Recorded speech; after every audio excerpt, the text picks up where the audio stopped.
మేడ్చల్ జిల్లా కీసర మండలంలో బోగారం గ్రామంలో విచ్చలవిడిగా బెల్ట్ షాపులు నిర్వహిస్తున్నారు.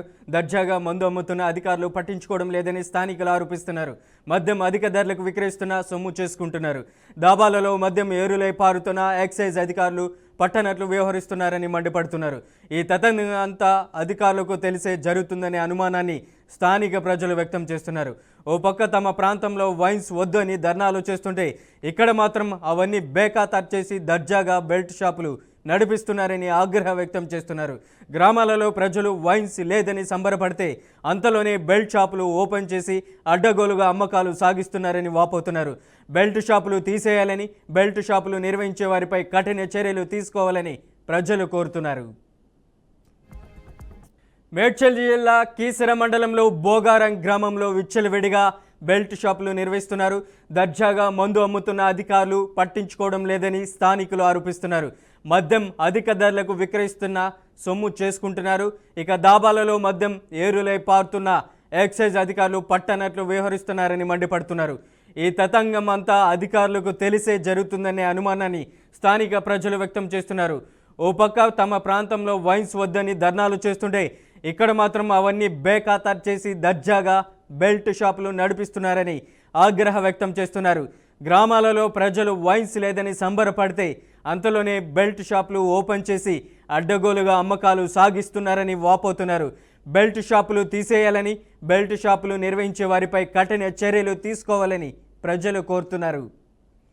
తెలంగాణలో కనిష్ట ఉష్ణోగ్రతలు పెరిగే చలి తీవ్రత తగ్గిందని హైదరాబాద్ వాతావరణ కేంద్రం ప్రకటించింది. రాష్ట్ర వ్యాప్తంగా 4 నుంచి 5 డిగ్రీల మేర కనిష్ట ఉష్ణోగ్రతలు పెరిగినట్లు తెలిపింది. రాష్ట్రంలోకి తూర్పు, ఆగ్నేయ దిశల నుంచి తేమ గాలులు ప్రవేశించడం వల్ల దట్టమైన పొగమంచు కమ్మేస్తుందని వాతావరణ శాఖ అధికారి శ్రీనివాసరావు తెలిపారు. 2-3 రోజులు చలి ప్రభావం తక్కువగా ఉంటుందన్నారు.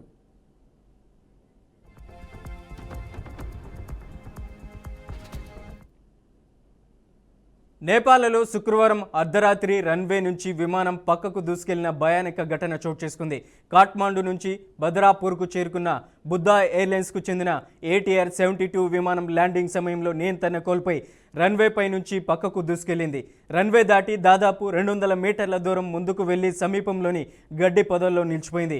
ప్రమాదం జరిగిన సమయంలో విమానంలో మొత్తం 51 మంది ప్రయాణికులు, 4 సిబ్బంది ఉన్నారు. ఘటన జరిగిన వెంటనే అప్రమత్తమైన అధికారులు సహాయక చర్యలు చేపట్టారు.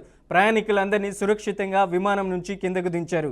ఈ ఘటనలో ఎవరికి ఎటువంటి గాయాలు కాలేదని, అందరూ క్షేమంగా ఉన్నారని అధికారులు ధృవీకరించారు. రన్వే దాటి మట్టిలోకి దూసుకెళ్లడంతో విమానానికి స్వల్ప నష్టం వాటిల్లినట్లు అధికారులు తెలిపారు. సాంకేతిక లోపం లేదా వాతావరణ పరిస్థితులే ఈ ప్రమాదానికి కారణమా అనే కోణంలో నేపాల్ సివిల్ ఏవియేషన్ అథారిటీ దర్యాప్తు ప్రారంభించింది. ప్రస్తుతం బద్రాపూర్ విమానాశ్రయంలో విమాన రాకపోకలకు ఆటంకం కలగకుండా చర్యలు తీసుకుంటున్నట్లు అధికారులు వెల్లడించారు.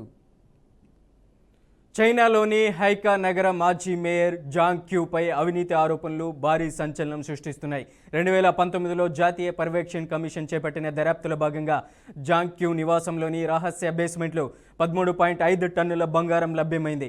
ఆ సమయంలో ఈ బంగారం విలువ సుమారు $500 నుంచి $600 మిలియన్ పైగా ఉంటుందని అధికారులు అంచనా వేశారు.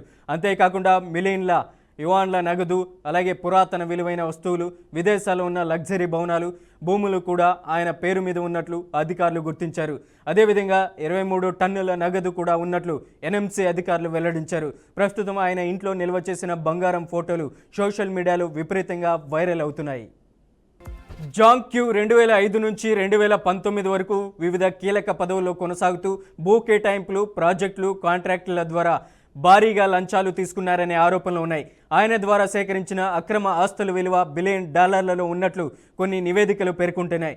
ఈ కేసు దర్యాప్తు అనంతరం జాంగ్ క్యూను 2020లో పార్టీ సభ్యత్వం నుంచి పదవి నుంచి బహిష్కరించారు.